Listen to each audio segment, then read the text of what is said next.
I ironed his graduation robe the night before, folded it just like I used to fold his kindergarten uniforms. Sharp creases light starched my hands steady even though my heart was not. He didn't ask me to. In fact, he didn't ask me for anything anymore. But I did it anyway, like muscle memory, like a ritual. No one had told me to stop performing. That morning, I wore the dress I'd bought months ago just in case. A pale blue, knee-length nothing flashy. The kind of dress a mother wears when she wants to blend into the crowd, but still be present in the moment her child steps into the world as a man.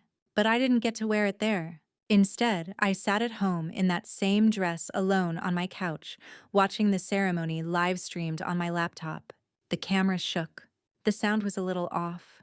But I could still see him, my son, walking across that stage with a grin so wide it pulled the corners of my soul. And beside the stage, standing with outstretched arms waiting to hug him after he accepted his diploma, was her Karen. She wore the exact shade of red I once told him made me feel powerful. Her heels clicked across the stage like she belonged there. He hugged her. He called her mom. Into the mic. In front of hundreds of people. I don't remember breathing after that. The audience clapped. The band played. The camera zoomed in. And the world moved forward as if nothing had been lost. But something had me. There was a time long before Karen, before the remarriage, before the court dates and the custody weekends when I was the only woman he ever looked for in a crowd. When he'd run to me with scraped knees and dinosaur drawings. When his arms wrapped around my waist like I was his entire universe. Now I was watching my universe orbit someone else. I wanted to be angry, but mostly I just felt invisible. That's the thing about motherhood. No one tells you it ends in such quiet. Not with screaming or finality, but with absence. An empty chair. A dress worn for no one. A robe ironed for a son who forgot to look back. I closed the laptop slowly, gently, as if slamming it would undo the truth on the screen. I placed it on the coffee table and stared at it like a tombstone. Across the room, a framed photo of him as a boy grinned from the mantel. Missing teeth, eyes full of mischief, hair I used to comb with detangler and my fingers. He loved grilled cheese sandwiches back then, only if the edges were cut off, only if I sang while flipping them. Now he loves sushi. Karen makes reservations at expensive restaurants. She posts pictures of them online smiling at candlelit tables. And yet, I still make grilled cheese. I still hum in the kitchen. Today I made one for myself. Cut the edges off, flipped it with shaky hands. And I cried. Not because I wanted him back, but because I realized I don't know when he left. Not physically. Not in a moment I could point to and say, there. That's where he stopped being mine. It was slower than that. Like sand slipping through fingers. Like a clock that ticks so quietly you don't notice how much time you've lost until it's gone. I wonder if he thought of me today. I wonder if as he stood on that stage with Karen, if some part of him remembered the woman who stayed up during fevers, who traced alphabets into mashed potatoes, who whispered, "You are enough," into his sleeping ear when he felt like a failure. Probably not. And maybe that's okay. But what no one tells you is how much it hurts when your child calls someone else mom. What no one prepares you for is watching a stranger stand in the spot you imagined for yourself since the day he was born. What no one admits is that sometimes love is not enough to hold a place in someone's life, especially when someone else is louder, newer, closer. The live stream ended. The screen faded to black, and I sat there with my hands in my lap, the fabric of my dress wrinkling under my fingers. I didn't unclasp the necklace I'd worn. The one he gave me on my 40th birthday. It had a little charm that said, "Best mom ever." I wondered if he remembered giving it to me, or if Karen had a newer one now. I looked at the chair beside me, empty, just like the space in my heart I had once reserved for that moment. The hug, the proud smile, the "I love you," mom into the microphone. But it wasn't mine to have. Not anymore. And maybe that's where my story starts. Not on his graduation stage, but here, in the silence, in the aftermath, in the unraveling. Because sometimes the moment you're erased is also the moment you begin to write yourself back in. Not for them, not for the audience, but for you. Because sometimes the moment you're erased is also the moment you begin to write yourself back in. Not for them, not for the audience, but for you. If this story has touched something in you, don't miss what comes next. Subscribe to the channel to follow the rest of this journey, because sometimes silence hides the most powerful truths. And the next chapter is only beginning. He used to call it our spaceship. The old, creaky two-bedroom house at the end of Maple Street, the one with the cracked porch swing and the yellow mailbox. He was 5 when he gave it that name. I asked him why. He said, because it takes us everywhere, even when we're standing still. I didn't correct him. I didn't say that some homes never move even when you wish they could carry you away from the weight of life. Instead, I smiled and wrote it down in my journal. Today, Josh called our house a spaceship. Maybe he's right. That house had history etched into its walls. Height measurements penciled in behind the laundry room door, fingerprints on the hallway mirror from Saturday dance parties, and stickers on the bathroom tile that never quite came off, no matter how hard I scrubbed. It wasn't much. The roof leaked when it rained too hard. The windows didn't seal properly in winter, and the heater coughed before it warmed. But it was ours. Just the two of us. I was 26 when I brought him home from the hospital. Single, scared, and somehow more alive than I'd ever been. He slept beside me for the first year, his tiny breath rising and falling in sync with mine, as if we were still tethered somehow. And in many ways, I guess we were. He had colic. He cried for hours some nights. I'd pace the living room barefoot, whispering lullabies into his damp hair, bouncing him gently against my chest. There were nights when I cried too, not from frustration, but from something deeper. From fear, from love, from knowing that I was all he had, and somehow being his everything made me feel whole. We made up bedtime stories. He never liked the traditional ones. He preferred tales about dinosaurs who opened bakeries and ducks who took swimming lessons. He insisted on 2 songs every night. Twinkle, Twinkle, and Lean on Me. He made me promise to never miss a pancake Saturday. And I didn't. Not once. Even when money was tight. Even when my legs ached from double shifts. Even when I had no one to lean on but myself. We built forts from couch cushions. We ate cereal straight from the box on lazy mornings. We danced in our pajamas when thunderstorms knocked the power out. I kept all his firsts. His first drawing a stick figure of us holding hands under a smiling sun. His first lost tooth wrapped in tissue in a tiny box. His first Happy Mother's Day card misspelled and perfect. That house saw everything. His first steps. His first heartbreak. His first real laugh, the kind that made his belly jiggle and his cheeks flush. And when he turned 13, he taped a sign to his bedroom door that read, "Do not enter unless you have snacks." I still have it folded in the back of my planner. But somewhere between snack requests and driver's license practice, things changed. Slowly, quietly. The way fog creeps over a window until you can't see out anymore. He started closing the door more often. Started leaving his plate in the sink without saying thank you. Started texting more than talking. Eating in silence. Shrugging instead of answering. I told myself it was just adolescence. I told myself he'd circle back. That all the love we'd banked, the songs, the forts, the pancakes would carry us through. But then came Karen. At first she was just Dad's new friend. Then Miss Karen. Then Mom. And just like that, our spaceship lost its co-pilot. The last time he visited this house, he stood in the doorway like it was a stranger. He looked taller, older, and somehow distant, like a guest unsure if they were welcome. I remember trying to make his favorite grilled cheese and tomato soup.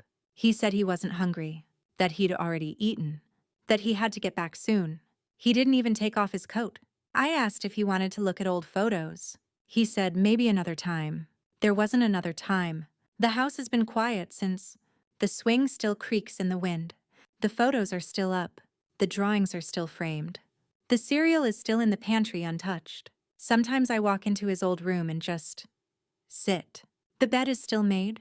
The posters still hang on the nightstand. A lava lamp that hasn't been plugged in for years. And beside it, a small box, the one I used to tuck love notes into when he had nightmares. You're safe. You're loved. Mom is here. I opened it the other night. There was only one note left inside. It read, "Don't forget to hug me after the show." He was 10 when he wrote that. It was for his school play he played a cloud. I never forgot. I waited backstage with open arms. He ran into them like I was home. But now he walks off stages into arms that are not mine. And I wonder if this house our spaceship even exists in his memory anymore. I wonder if when he closes his eyes at night he remembers the creak of the hallway floor, the smell of pancakes on Saturdays, the hum of Lean on Me through thin bedroom walls. Or if all of that has been overwritten, replaced, deleted. Sometimes the worst kind of forgetting isn't when someone forgets who you are. It's when they forget who they were, when they were with you. The first time I met Karen, she was holding a tray of lemon bars, store-bought, still in the plastic container from the grocery. She offered them with a smile too wide for someone walking into a mother's home for the first time. "It's so nice to finally meet you," she said. Not warm, not awkward, just rehearsed. I shook her hand and forced a smile back.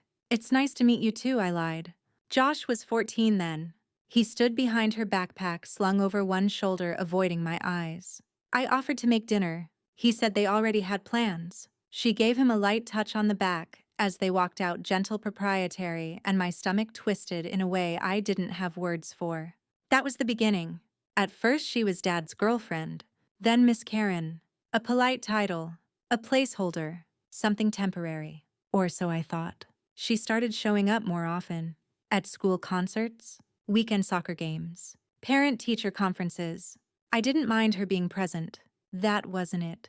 What hurt was the way her presence rearranged the air. Teachers began addressing questions to her. Other parents mistook her for Josh's mom. And when I corrected them, they'd blink polite, apologetic, and then glance back at her anyway. She had a way of taking up space without making a sound.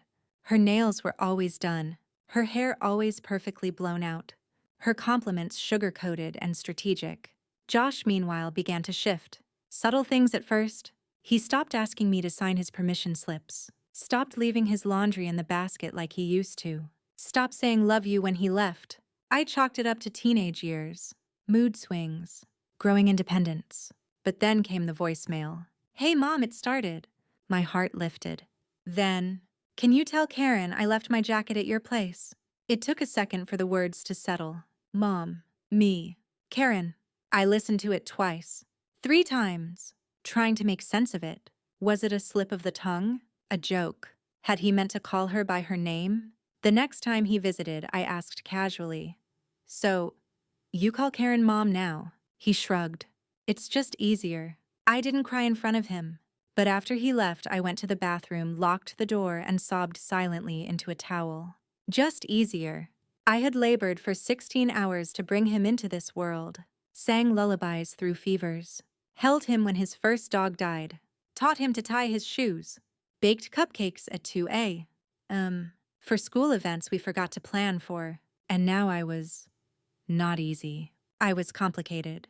History, luggage he didn't want to carry. And she was the clean slate, the woman with no tired years behind her, no stretch marks from childbirth, no memories of the messy parts. Karen bought him a new phone for his 15th birthday, took him skiing for winter break, enrolled him in tennis lessons. He came back from one of their trips with a tan and a vocabulary full of Karen says dairy's bad for your skin.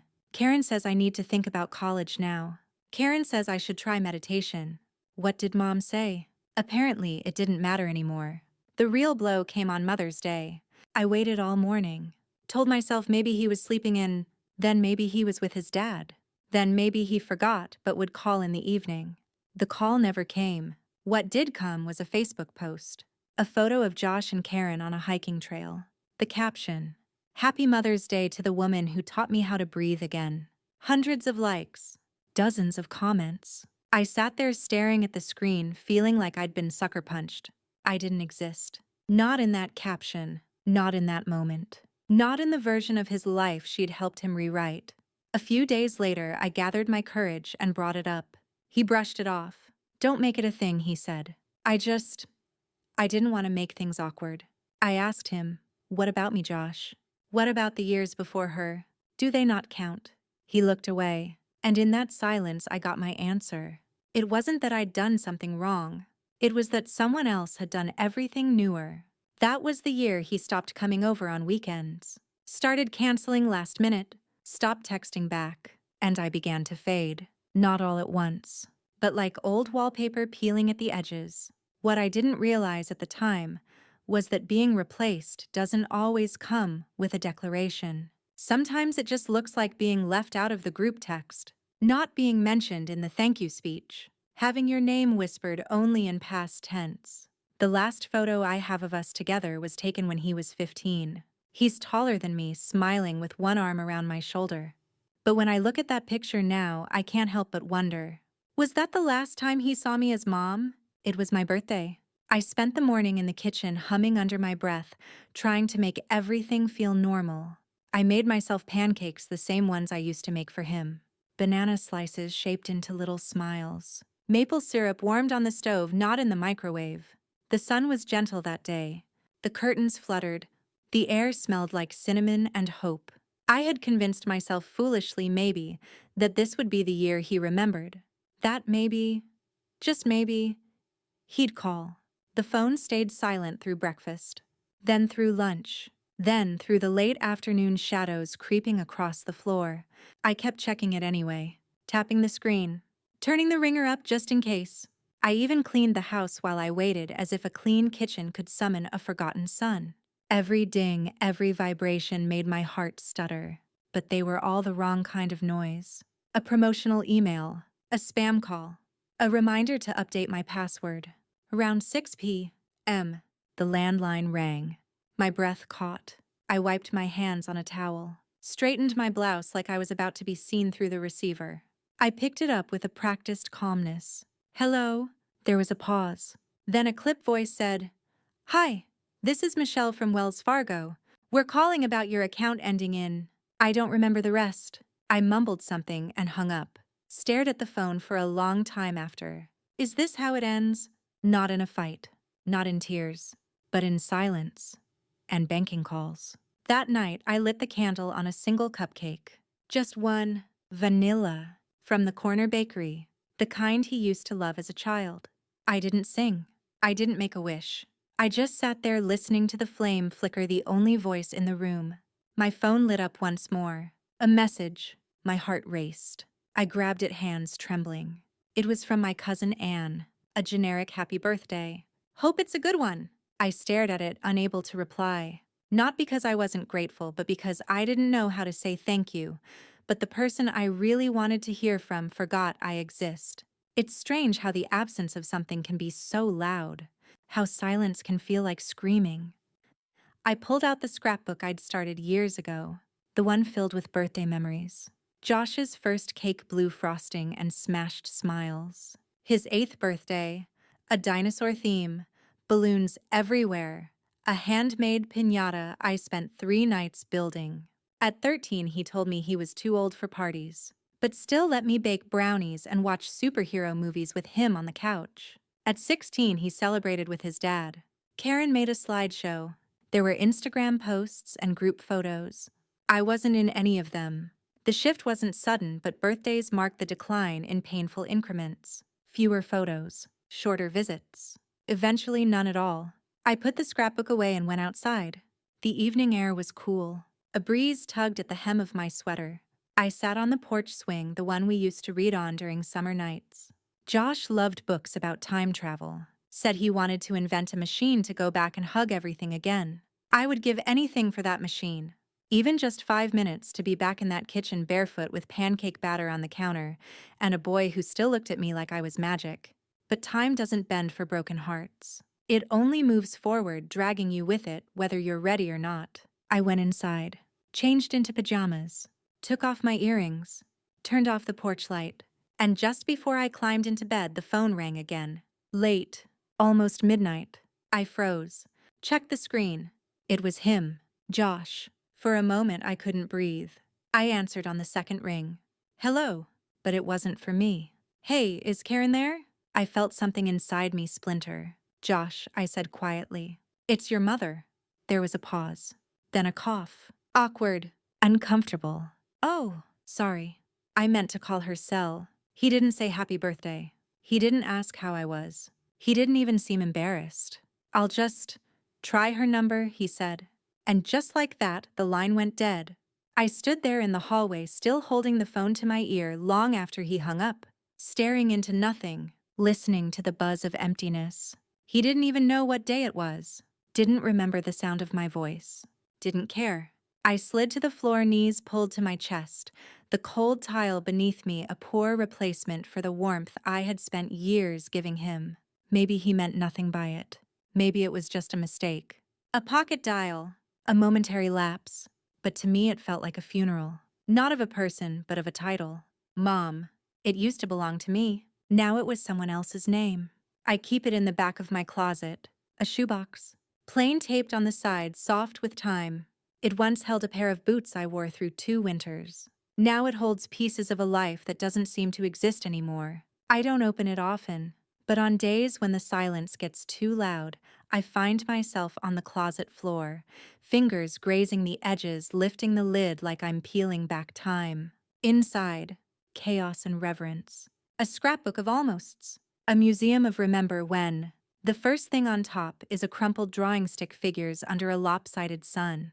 Me with triangle hair and long arms. Josh smaller holding my hand. In bright red crayon he wrote, "Me and Mommy. Forever." I stared at it for a long time. The word forever never used to scare me. Now it just feels naive. A promise made by someone too young to understand that people outgrow even the hands that fed them. Beneath the drawing, his baby hospital bracelet, yellowed, fragile, still looped the way the nurse clipped it to his tiny ankle. The name, Joshua Lee. Weight, 6 syllabias knifehozed. Mother, Mariah Foster. That was me. There's a tiny pair of socks I almost threw away once. Blue with stars. One still has a faint stain, I think, from banana. I remember how he used to pull them off and throw them like they were enemies in a video game. There's a love note, too. Folded paper with jagged scissors cut around the edges. A first-grade Valentine. Mommy, you are my favorite person, even more than dinosaurs in recess. Spelled wrong. Perfectly. And there's the Mother's Day coupon book he made when he was 9. Each page a handwritten promise. One free hug.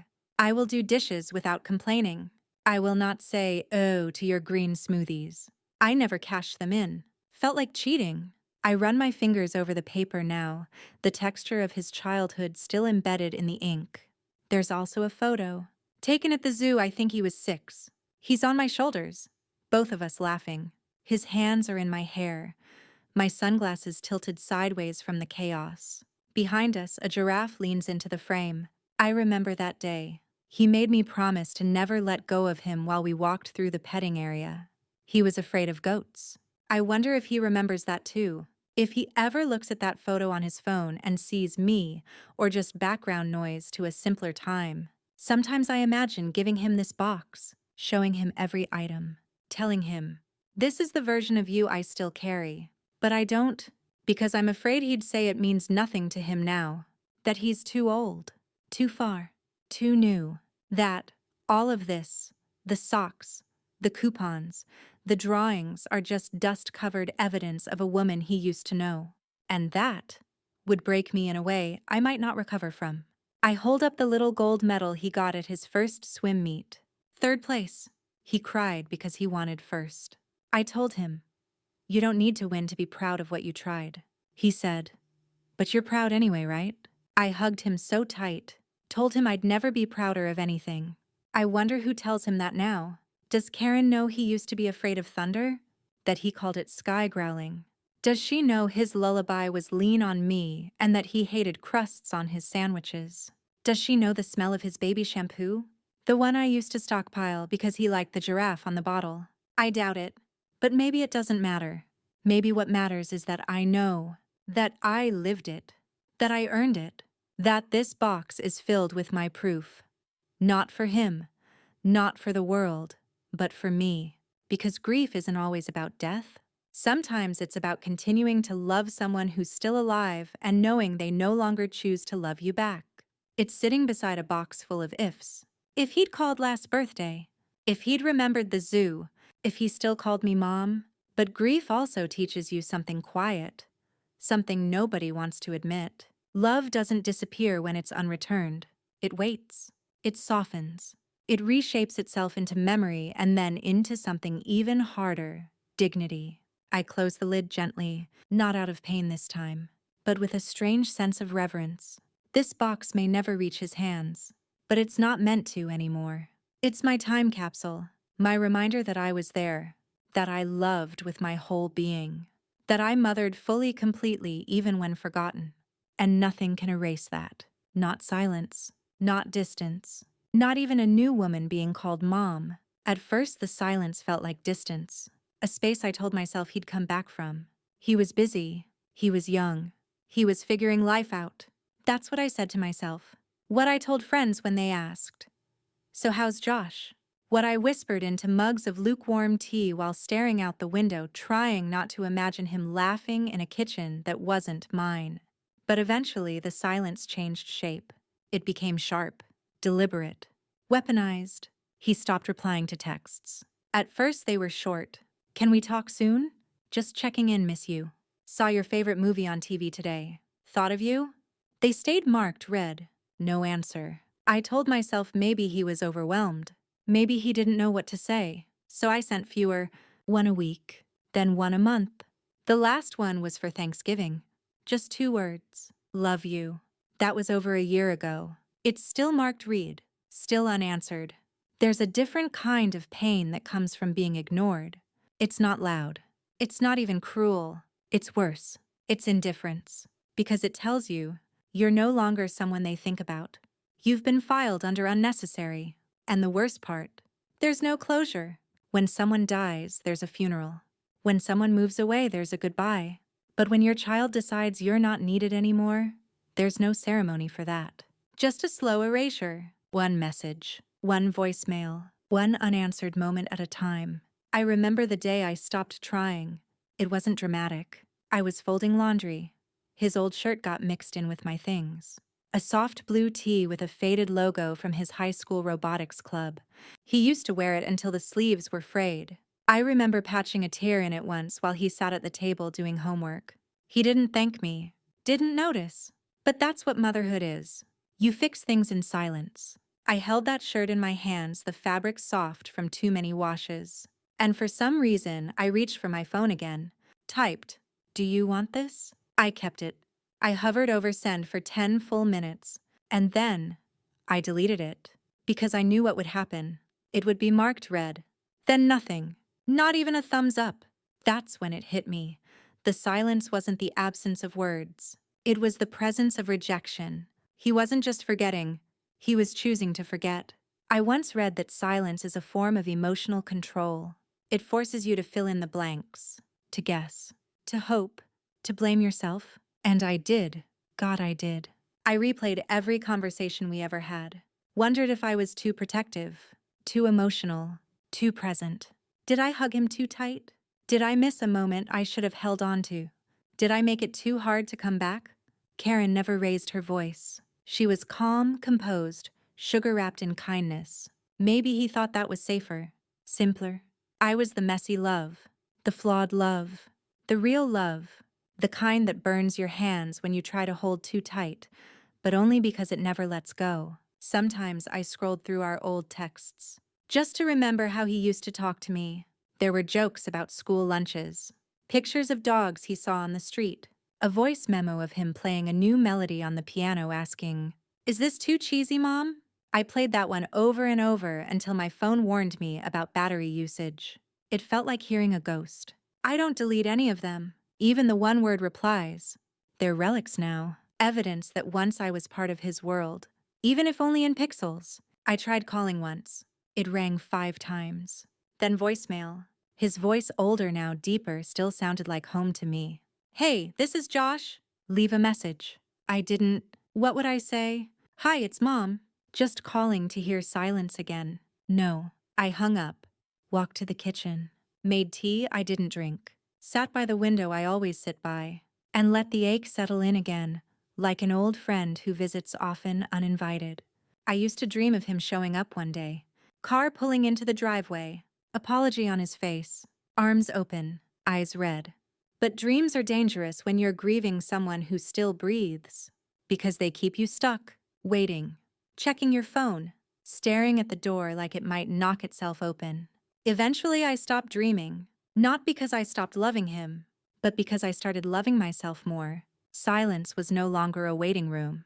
It was a decision. His. And maybe the most painful truth was this: I had to respect it even if it crushed me. Because love without boundaries becomes begging. And I was done begging.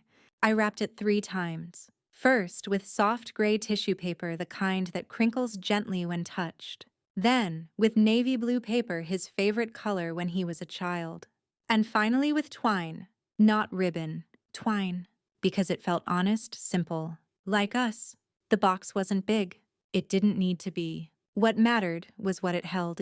Inside was a watch. Not an expensive one, but meaningful. Classic black leather strap. Clean face. Timeless. Engraved on the back. For every moment you fought to become who you are. Love, Mom. I chose the words carefully, rewrote them a dozen times before they felt right. Because this gift, it wasn't just a keepsake. It was a message, a reach across the distance, a whisper that said, I see you. I'm proud. I remember. It also came with a letter, not long, just a page. I folded it twice and tucked it under the watch, resting it inside a velvet-lined box. Dear Josh, graduation isn't just about the diploma. It's about the journey, the scraped knees, the sleepless nights, the days you wanted to quit, but didn't. I saw all of it. I see all of you. And even if I'm not there on the stage, I'm standing with you always. Love, Mom. I mailed the package a week before graduation. I tracked it obsessively, watched every checkpoint update like it was a heartbeat. Delivered, left on porch, signed for by Karen. I imagined him opening it the night before his ceremony, reading the note, touching the engraving, maybe even wearing the watch under his sleeve, my presence wrapped quietly around his wrist. I imagined him looking at it and thinking of me, even for a second. I held onto that image like a lifeline. Graduation day came and went. No call, no text, no message saying thank you. Still, I hoped. Maybe he was overwhelmed. Maybe he'd call a few days later. Maybe the silence wasn't the answer. Then a week after graduation, a package arrived at my doorstep. Same twine, same tissue paper, now crumpled as if someone had stepped on it. I didn't need to read the label to know what it was. My return address stared back at me like a punchline to a joke no one wanted to tell. I brought it inside, set it on the kitchen counter, just stared. I didn't open it. Not that day. Not the next. It sat there like a wound, unopened, unread, unloved. On the 3rd day, I finally cut the twine. The watch was untouched, still in its box, still resting against the velvet lining like it had been waiting for someone who never arrived. The letter was still inside, still folded, still sealed. He hadn't read it. He hadn't even tried. That hurt more than if he'd thrown it away, because it meant he saw it and chose to leave it closed. A deliberate rejection, a boundary without words. Karen had signed for it. I imagined her setting it aside, maybe showing it to him, maybe asking, "Do you want this?" And him shrugging, walking away. It wasn't anger I felt. It wasn't even sadness. It was vacancy, like someone had taken a piece of me and left a hollow in its place. I placed the watch on my bedside table, didn't put it back in the box. It didn't belong in a box. It belonged to a moment that should have existed. A moment when a mother hugs her son and clasps something around his wrist and says, "You've made it." But that moment never came. I debated sending it again, with a new letter, with different words. But what else could I say? How do you write a note to someone who's erased your handwriting from their life? So I kept it, not as a reminder of rejection, but as a monument to the love I still had, even when there was no one left to give it to. Some nights I'd touch the watch and wonder what he would have thought if he'd just opened it. Would he have smiled? Would he have cried? Would he have felt the weight of all those years wrapped around that tiny circle of metal? Or would he have shrugged and said, "It's just a watch"? That's the cruel beauty of unanswered love. You never get to know what it meant, or if it meant anything at all. But you love anyway. You send the package. You write the letter. You engrave the words, because that's what mothers do. We give, even when there's no space left to receive. It happened in the frozen food aisle, the last place you'd expect a wound to open. I was reaching for a bag of peas. The good kind, the ones Josh used to request when he had braces because they didn't hurt to chew. It had been years since I bought them, but something about that day made me reach for the familiar. And then I heard it. Two women chatting a few steps away. They didn't know me, didn't see me, but they were talking about Josh. I ran into him and Karen last week. One said, "You'd never know she wasn't his real mom. They're like best friends." The other laughed. I heard his biological mom was kind of unstable, controlling or something. She's not really in the picture. I froze. Not just my body, but my breath, my heartbeat, my very sense of self. Unstable, controlling, not in the picture. It felt like someone had taken a photo of my entire life and scribbled me out with a Sharpie. They weren't whispering. They weren't malicious. They were just casually erasing me over bags of frozen corn. I wanted to say something, to turn around, to scream I'm not a ghost. I'm his mother. But I didn't. I stood there, one hand on a bag of peas, the other trembling, while strangers rewrote my story like I was a footnote in someone else's fairy tale. And that's when I realized I hadn't just lost a son, I had lost the narrative. Somewhere between custody weekends and graduation invitations, I never received the story of us had been replaced, rewritten, rebranded.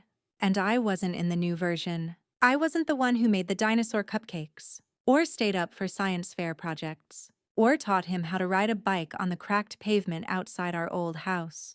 I was just the biological mom, the one people talked about in hushed tones, the one whose name was said with caution or worse pity. When did that happen? When did being a mother become a title I had to defend like a scandal? When did love become a liability? I left the store without buying anything, got into my car, sat behind the wheel as tears slid down my cheeks in slow, silent betrayal. I wasn't angry at those women. Not really. They were just repeating what they'd heard. What Josh had said, maybe. What Karen had let people believe. And that's what stung the most. Not that strangers misunderstood me, but that my own son had let them. Had let my name become a cautionary tale. Had let my love be translated as too much. I thought about calling him, saying, "Do you know what people think of me?" But what would that solve? He already knew. He knew what he allowed, what he didn't correct, what he stood silently beside while I faded from view. So instead I drove home, past the park where he once rode his scooter with scraped knees and superhero band-aids, past the school where I waited in the rain because he forgot his umbrella, past the corner store where he picked out his favorite candy with his allowance, always the same sour worms. Everything still looked the same, except me. When I got home, I stood in front of the mirror, looked at myself like I was studying a stranger. Do I look unstable? Do I look like someone who would drive a child away? Do I look like a footnote? And the cruelest part, I started to believe the rumors, because that's what long-term silence does. It makes you question your reality. It makes you doubt the softness of your own memory. Was I too much? Was I not enough? Did I push too hard? Hold on too tight? Or was I simply inconvenient? I opened my journal, the one I hadn't written in since the graduation gift came back unopened. And I wrote, "Today I was erased by someone I've never met, but tomorrow I will write myself back in. Not to their story, to mine, because I'm done being someone else's misunderstanding. I am a mother, not a perfect one, but a real one. I've loved too hard, held on too long, believed when no one else did. And even now, even after being rewritten, I still carry every version of him. The baby, the boy, the teenager with headphones and attitude, even the young man who no longer calls me. I carry him all. But I'm starting to carry myself too. And that's the beginning of something new. It was 3 a.m. The kind of hour when the world is silent but your thoughts roar. I hadn't meant to stay up that late. But sleep had stopped visiting weeks ago, replaced by a rotating cast of memories, regrets, and imaginary conversations that always ended in silence. That night, I sat at the kitchen table with a blanket around my shoulders, sipping tea I'd reheated 3 times, but never really drank. The air was heavy. Not with noise, but with the weight of what wasn't said. What hadn't been said for too long? There was a photo on the fridge, the last one of Josh and me taken 3 birthdays ago. He wasn't smiling fully. I wasn't either. We were standing just far enough apart to make it noticeable. A gap that said more than either of us had the courage to admit. That night, something inside me broke, but not in a violent way. It was quiet, like a string finally snapping after being pulled too tight for too long. I pulled out paper, not my journal, not the sticky notes I leave for myself on the fridge. A real sheet of stationery, cream-colored, the kind I save for thank you notes and the rare letter I still send by hand. I wrote, "Dear Josh, this is not a plea. It's not a guilt trip or an ultimatum. It's just a goodbye. You didn't have the courage to say, I loved you more than air. Still do. Probably always will. But love that begs is not love. It's erosion. And I'm tired of watching myself disappear in hopes you might notice I'm gone. So this is me closing the door you left open just wide enough to keep me hoping. This is me saying, I release you, not in anger, not even in grief anymore, just in peace. Because I've earned that. I've earned the right to stop checking my phone, to stop scanning crowds for a glimpse of the boy I raised, to stop holding my breath every time I hear your name. You were my whole world once. And now I am building a new one where I am not a ghost. Goodbye, sweetheart. Mom. I folded the letter gently. Didn't cry. There was something sacred about it. Like finally setting down a burden I didn't know I'd been carrying across every room, every conversation, every year. I didn't send it. I placed it in a drawer, not out of fear, but because it wasn't meant for him. It was for me, a eulogy for the version of me that kept waiting, a farewell to the hope that held me hostage. That night, I didn't toss and turn in bed. I lay still, flat on my back, eyes open in the dark, but heart quiet for the first time in what felt like a lifetime. The next morning, I woke up before the sun. I made my bed, every corner smoothed, every pillow fluffed. Not because I expected company, but because something about it felt ceremonial, like claiming a new beginning. I made coffee, played Ella Fitzgerald on the radio, let her voice fill the spaces where grief used to echo.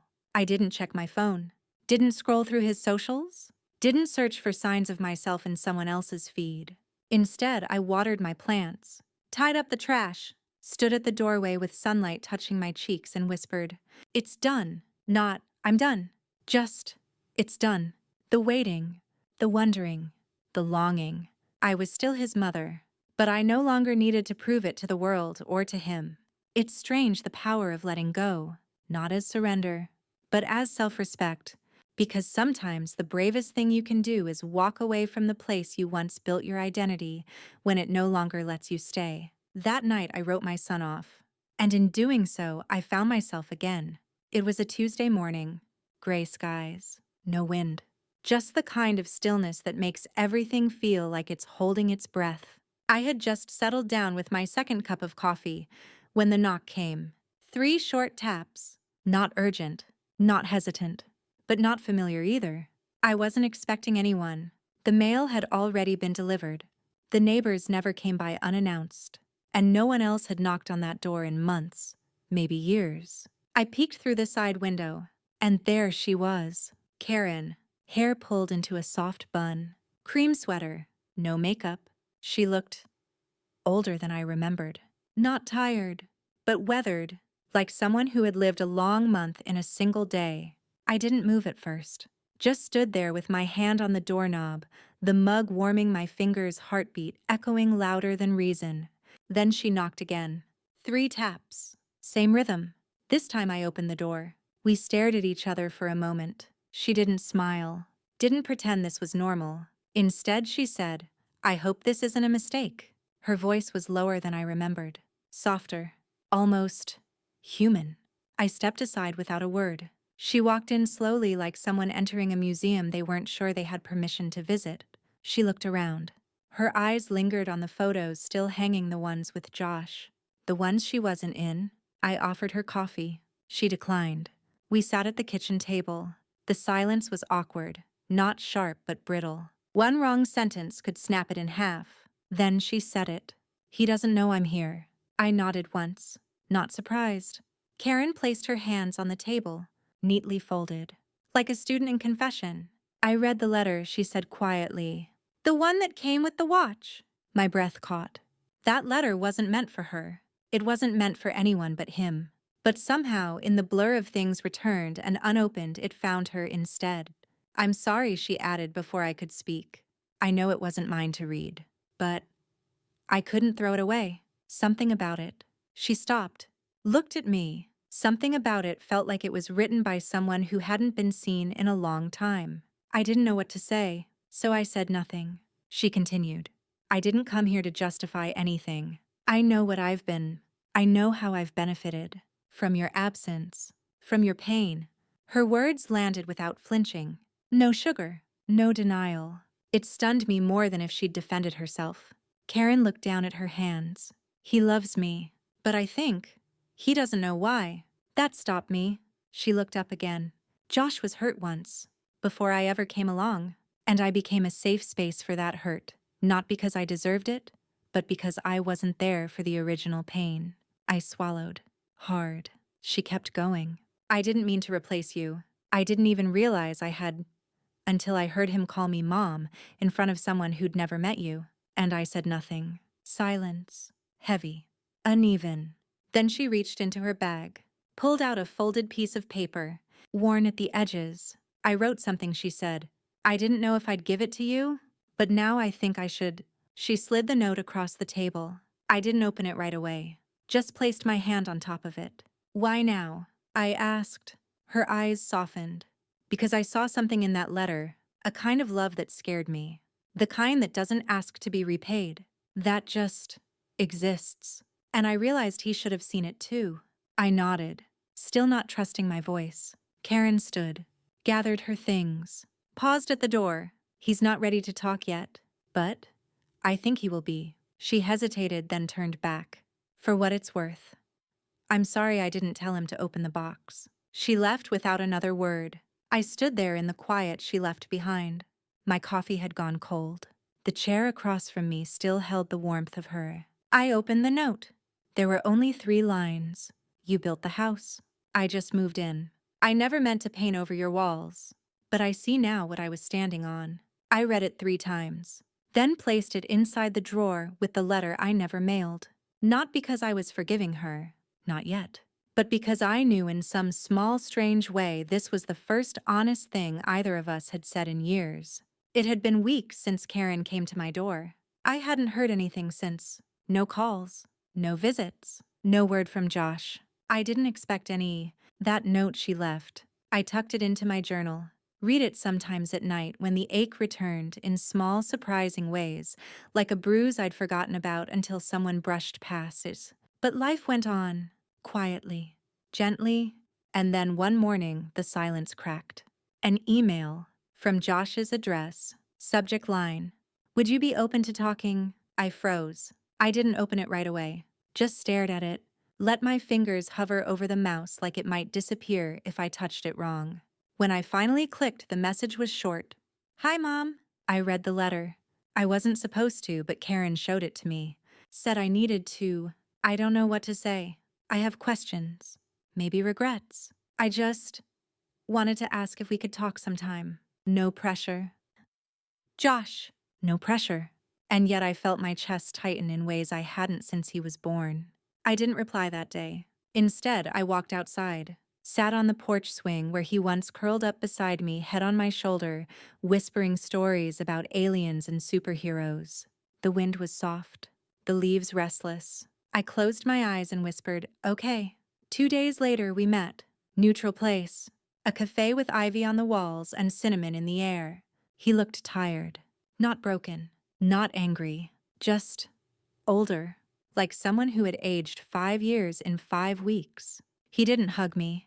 Didn't smile. Just sat down and looked me in the eyes for the first time in what felt like a lifetime. I didn't know what was in the box, he said quietly. I thought it was just a guilt gift. I didn't respond. Just waited. But the letter? It wasn't angry. It wasn't even sad.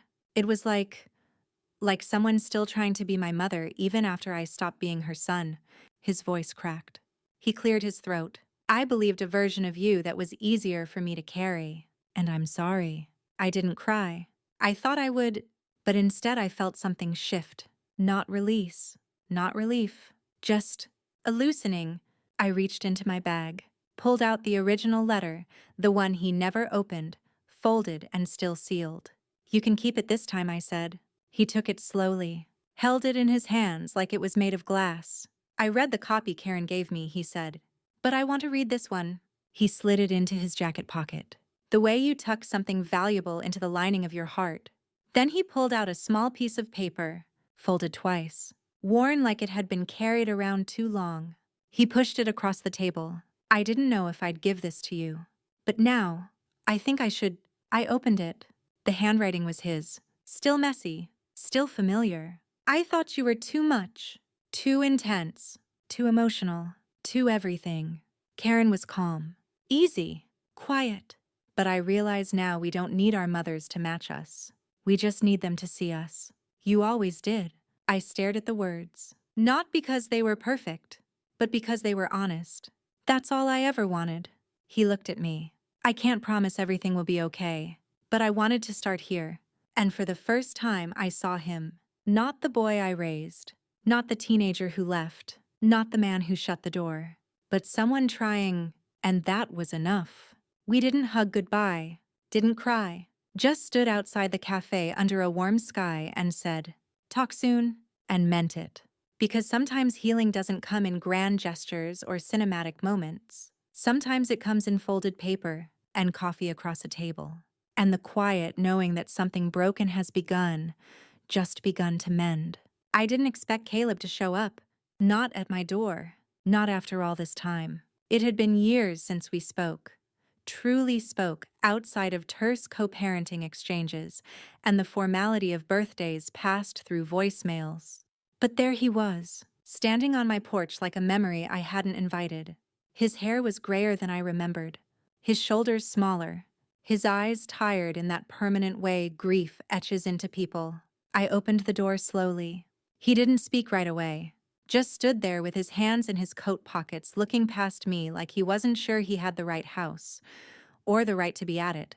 Then softly, "Can we talk?" I hesitated. Let the silence answer first. Let it fill the space between us the way it always had in the end, cold and unfinished. But then I stepped aside. And just like that, Caleb walked into the house we once tried to build a future in. He stood in the living room for a long time. Looked at the wall where Josh's baby photo still hung. The same photo we argued about him wanting to replace it with a more recent one. I never took it down. He turned back to me, eyes glassy. He read the letter he said quietly. "The one you sent with the watch." I nodded. Karen told me, he added. A pause. He didn't want me to know. Thought it would make things complicated. But I needed to. He sat down on the edge of the couch, elbows on knees like he was preparing for confession. I sat across from him. Not close. Not far.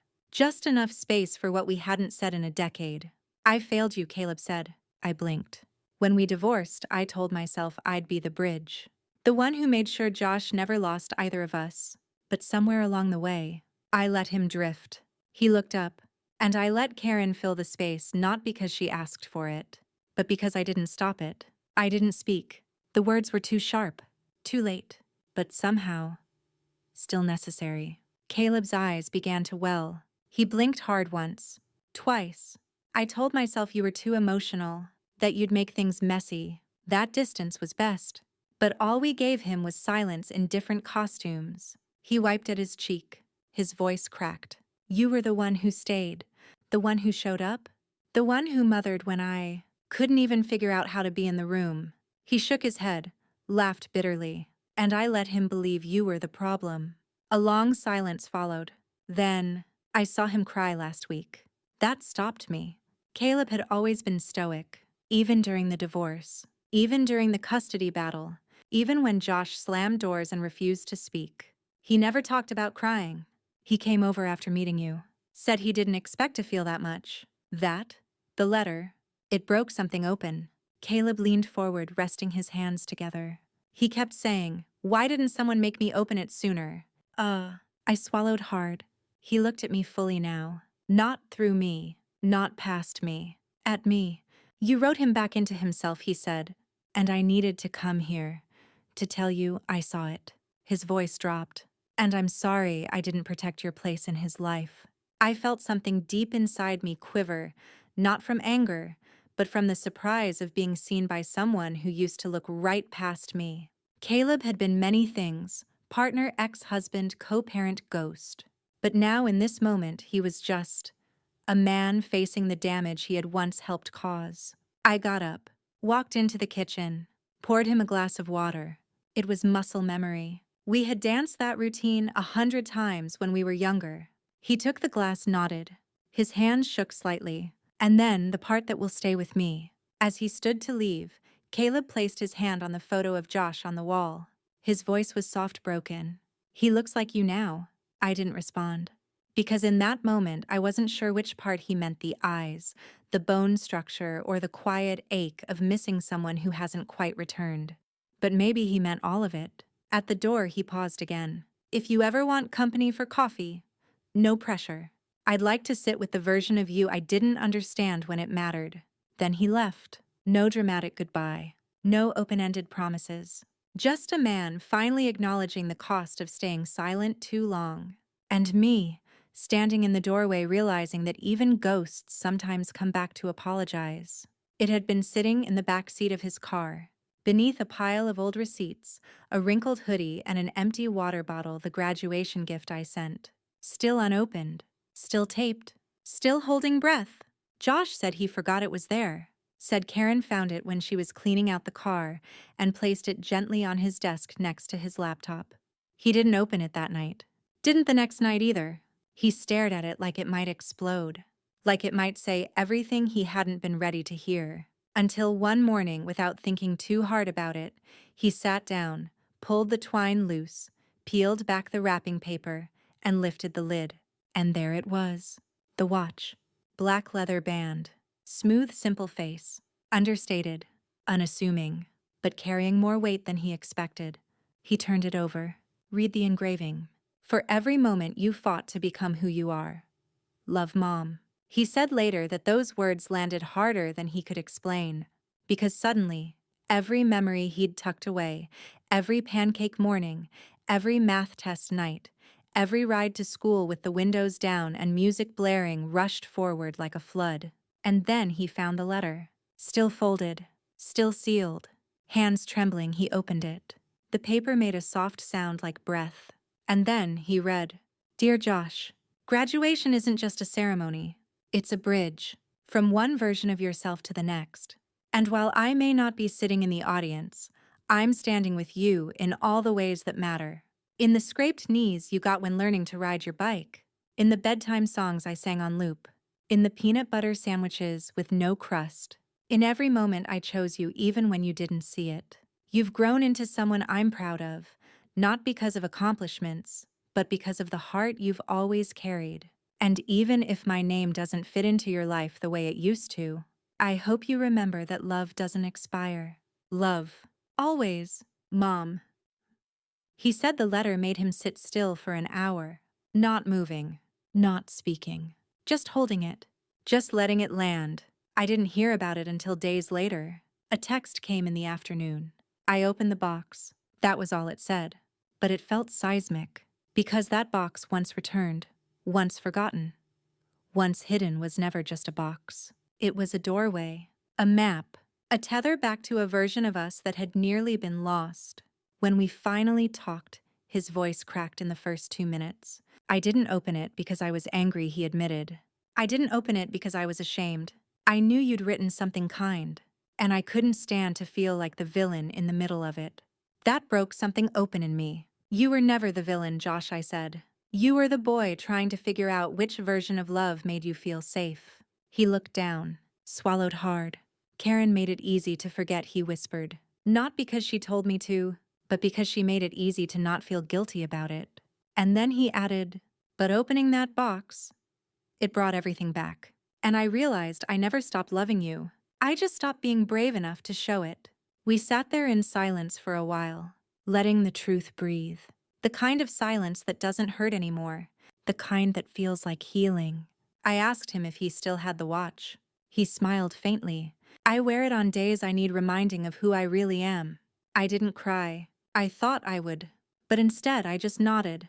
Because after all these years, the silence, the exile, the misunderstanding, this was the moment I'd waited for. Not a full reunion, not forgiveness, but recognition of the love that stayed, of the box finally opened, of a mother never fully gone, and of a son finally ready to come back home in whatever form that meant. The first time he came over again, it was raining. Not a storm, just a soft, steady drizzle. The kind of rain that makes everything look a little cleaner, a little newer. I didn't prepare a speech.